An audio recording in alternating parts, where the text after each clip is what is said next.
Guys, ഇന്ന് നമുക്കൊരു orange cake ഉണ്ടാക്കിയാലോ? അതിനായിട്ട് ആദ്യം തന്നെ നമ്മൾ ഓറഞ്ചിന്റെ പൾപ്പും പിന്നെ ഓറഞ്ചിന്റെ നീരും ഓറഞ്ചിന്റെ തൊലി ഗ്രേറ്റ് ചെയ്തതും എടുക്കുക. എന്നിട്ട് ഓറഞ്ച് ഗ്രേറ്റ് ചെയ്തതും ഓറഞ്ചിന്റെ നീരും 2 സ്പൂൺ പഞ്ചസാരയും കൂടി നമ്മൾ നന്നായിട്ട് തിളപ്പിച്ചെടുക്കുക. എന്നിട്ട് ഒരു പാത്രത്തിലേക്ക് 2 മുട്ട പൊട്ടിച്ചൊഴിച്ച് അതിലേക്ക് 1/4 കപ്പ് പഞ്ചസാര ഇട്ട് നന്നായിട്ട് ബീറ്റ് ചെയ്തെടുക്കുക.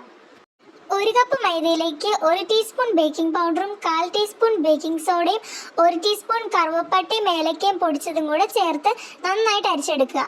നേരത്തെ ബീറ്റ് ചെയ്ത് വെച്ച മിക്സിലേക്ക് 1/4 ഗ്ലാസ് ഓറഞ്ച് നീരും കൂടെ ചേർത്ത് ഒന്നുകൂടെ ബീറ്റ് ചെയ്തെടുക്കുക.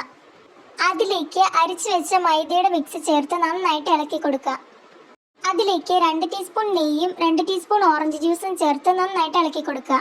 ആ മിക്സ് കുക്കറിലേക്ക് ഒഴിച്ചു കൊടുത്ത് സ്റ്റവിൽ വെച്ച് 45 മിനിറ്റ് ബേക്ക് ചെയ്തെടുക്കുക. പിന്നെ ഷുഗർ സിറപ്പ് ഒഴിച്ചു കൊടുക്കുക. അതുപോലെ തന്നെ ഓറഞ്ചിന്റെ പൾപ്പ് വെച്ച് ഒന്ന് ഡെക്കറേറ്റ് ചെയ്തെടുക്കുക.